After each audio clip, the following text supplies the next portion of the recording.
Você já se perguntou como era o mundo antes do dilúvio? No vídeo de hoje vamos explorar 5 fatos fascinantes sobre o mundo antes do dilúvio, tendo por base a Bíblia e outras fontes. Como era a ordem de Deus desde Adão? Quais as consequências do descumprimento dessa ordem divina? Quais as razões que levaram Deus a aplicar o dilúvio na terra? Descubra essas curiosidades, os segredos e o contexto que levaram Noé a construir a famosa arca. Entenda o que realmente aconteceu no período antes do dilúvio. Vamos mergulhar nessa história e desvendar esses mistérios? Quais são os 5 fatos sobre o mundo, o nosso planeta Terra, antes do dilúvio? Fato de número 1, a criação e a ordem divina. No princípio, Deus criou o mundo e tudo que nele há. Ele formou o homem, Adão, à sua própria imagem e semelhança e o colocou no jardim do Éden, um paraíso perfeito onde Adão deveria viver em obediência e harmonia com o Criador. Deus deu a Adão uma ordem clara. Ele poderia comer de qualquer árvore do jardim, exceto da árvore do conhecimento do bem e do mal. O que aconteceu? Infelizmente, Adão e sua esposa Eva desobedeceram essa ordem, comendo do fruto proibido e trazendo o pecado e a morte ao mundo, e estamos nessa situação até os dias de hoje, em pleno século XXI. Essa sequência de desobediência que estamos tendo desde Adão, pós-Adão, Adão que foi o primeiro homem criado por Deus e Eva, a primeira mulher, criada a partir da costela de Adão, passou por outras gerações e são mencionadas na Bíblia. Caim e Abel, filhos de Adão e Eva. Caim matou Abel, tornando-se o primeiro homicida. 7. Outro filho de Adão e Eva, através do qual a linhagem continuou. Enos, Quenã, Malalel, Jared, descendentes de Sete, Enoque, que andou com Deus e foi arrebatado ao céu, Matusalém, que é o avô de Noé, que é o homem mais velho mencionado na Bíblia, viveu até os seus 969 anos. Lameque, o pai de Noé, e o próprio Noé, que construiu a arca e sobreviveu ao dilúvio com sua família. Sem, Cã, Jafé, filhos de Noé, são os descendentes que continuaram a perpetuar a espécie humana depois do dilúvio. Lembrando que estamos falando sobre os 5 fatos sobre o planeta Terra antes do dilúvio. Comentamos então sobre esse fato de número 1, que é a criação e a ordem divina. E agora comentaremos sobre o fato de número 2, o crescimento do pecado. Após Adão e Eva, a humanidade começou a se multiplicar e espalhar pela terra. Com o passar do tempo, o pecado se intensificou. O descumprimento das ordens de Deus se tornou uma constante na vida dos descendentes de Adão. Vimos o primeiro assassinato, quando Caim matou seu irmão Abel, conforme já comentamos. A maldade continuava a crescer, a violência, a corrupção, isso tudo foi se espalhando. Fato de número 3, a corrupção generalizada. Deus havia criado o homem para viver em santidade e em obediência, mas a humanidade se afastou cada vez mais desses princípios. Nos tempos de Noé, a maldade humana chegou a um ponto tão crítico, que está escrito em Gênesis 6:5. Viu o Senhor que a maldade do homem se havia multiplicado na terra e que era continuamente mal todo o desígnio do seu coração. E assim vamos ao fato de número 4, a decisão divina. Diante de tamanha corrupção, de tamanha maldade, Deus decidiu purificar a terra por meio de um grande dilúvio. No entanto, em meio à depravação que existia, Noé encontrou a graça aos olhos do Senhor porque Noé era um homem justo, íntegro entre o seu povo. Então ele andava com Deus. E Deus revelou a Noé o seu plano de destruir a humanidade com um dilúvio, mas prometeu salvar Noé, sua família e um casal de cada espécie animal. E assim aconteceu. Fato de número 5. A construção da arca e o dilúvio. Deus instruiu Noé a construir uma arca, um grande barco para abrigar a sua família e os animais durante o dilúvio. Noé então obedeceu a todas as instruções de Deus, demonstrando a sua fé e confiança no Senhor. Após a construção da arca, Deus fez chover sobre a terra por 40 dias e 40 noites, cobrindo toda a superfície do planeta e destruindo toda a vida fora da arca. E após o dilúvio? Como foi e como está sendo? Após o dilúvio, segue a história com Sem, filho de Noé, os patriarcas Abrão, Isaque, Jacó, que é conhecido como Israel. O Jacó, filho de Isaque, é o pai das 12 tribos de Israel, mediante os 12 filhos de Jacó. Dessas 12 tribos é relevante a tribo de Judá, porque especificamente é a tribo da linhagem de Jesus. Quem pode contar as causas de tudo isso? O porquê desse dilúvio? Por que isso aconteceu? O próprio Senhor responde.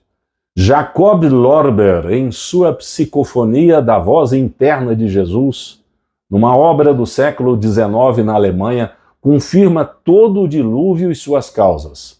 No primeiro grande evangelho de João, narra-se que foi preciso Deus aplicar o dilúvio porque as criaturas não queriam se submeter às sábias leis dadas por Deus. Essas leis são basicamente o que se resume em amar a Deus, ao próximo como a si mesmo. Diante do livre-arbítrio que Deus nos concedeu, que também faz parte da ordem divina, nós podemos ir para a direita, para a esquerda, nós podemos obedecer ou não às ordens de Deus. E qual a consequência de nós desobedecermos? Deus permitiu que o dilúvio, o grande dilúvio, viesse aqui no planeta Terra, afogando todos, com poucas exceções.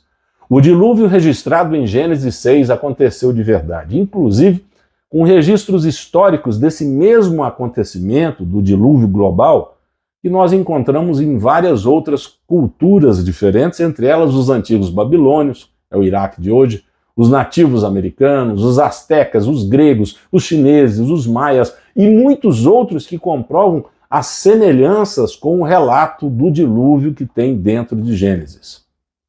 No terceiro grande evangelho de João, o Senhor revela a causa do dilúvio. E o Senhor, ele mesmo diz, abre aspas, ainda se acusa a Deus dizendo como podia eu ter permitido o dilúvio que tudo aniquilou sobre a terra. Isso facilmente se explica.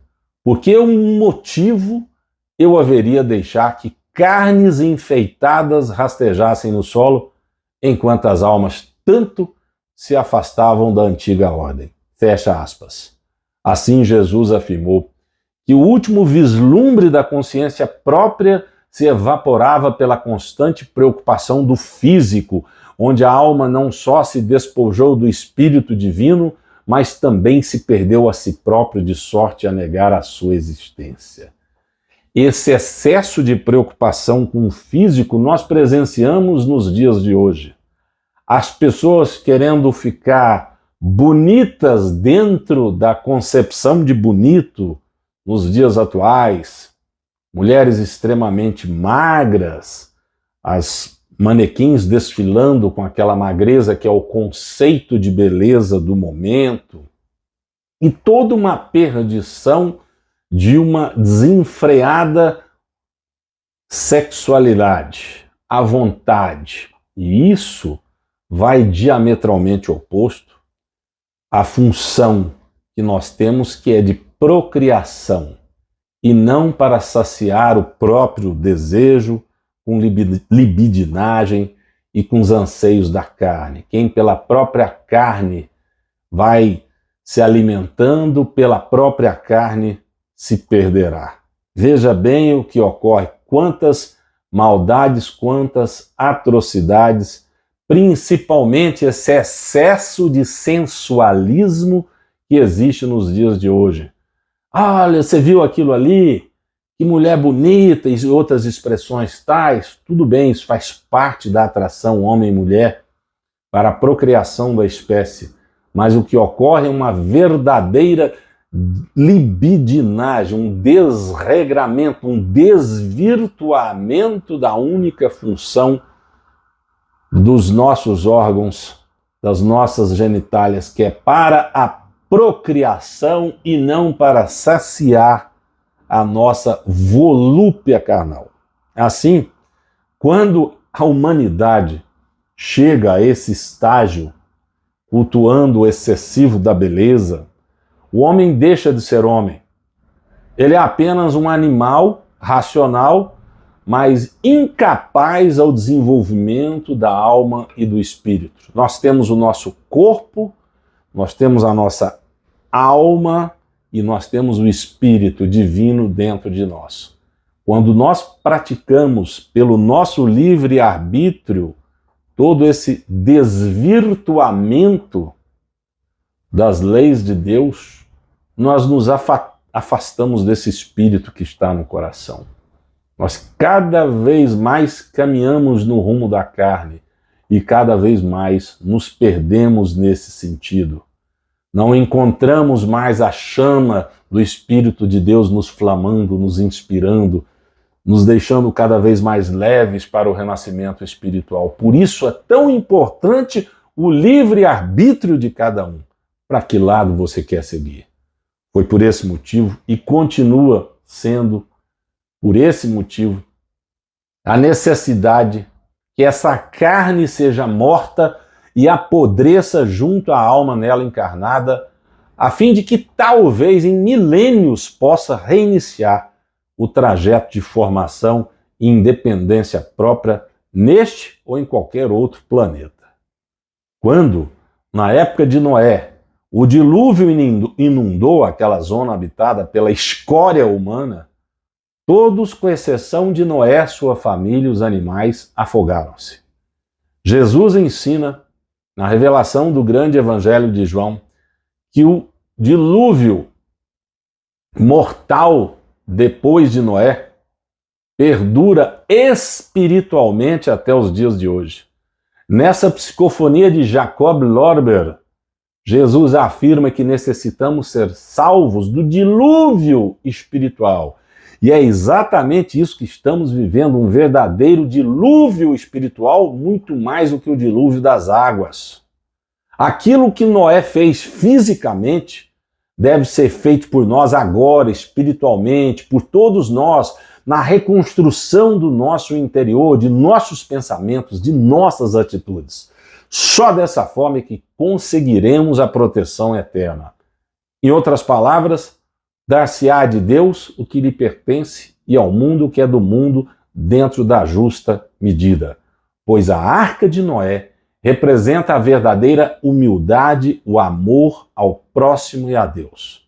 Quem for verdadeiramente humilde, cheio de amor puro e desinteressado a Deus, o Pai, e a todas as criaturas, num zelo ativo de servir ao semelhante dentro da ordem divina, navegará incólume sobre as vagas mortíferas dos pecados humanos.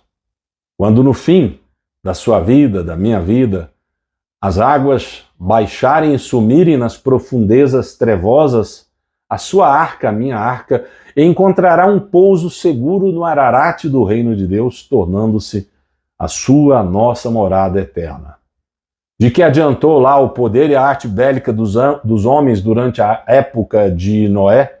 Nada. O Espírito de Deus fez com que o dilúvio os afogasse. O mundo, com suas mentiras, com suas hipocrisias, continua ainda em constante dilúvio. Para que não sejamos tragados, necessitamos trabalhar na consolidação de nossa alma, a fim de mantermos e completarmos nossa vida espiritual provinda de Deus. Quando o dilúvio das tentações mundanas sumir na profundeza da nossa própria nulidade, o Espírito, então, de Deus surgirá potente dentro de nossa alma, criando uma liberdade sem par na esfera pura e neocriada. Uma obra nova sem a ameaça do perigo de salteadores, abençoada por Deus e todo o infinito. Continue a assistir o nosso próximo conteúdo que transmite inspiração, esperança e reflexão sobre o sentido da vida. É a palavra que transmite fé.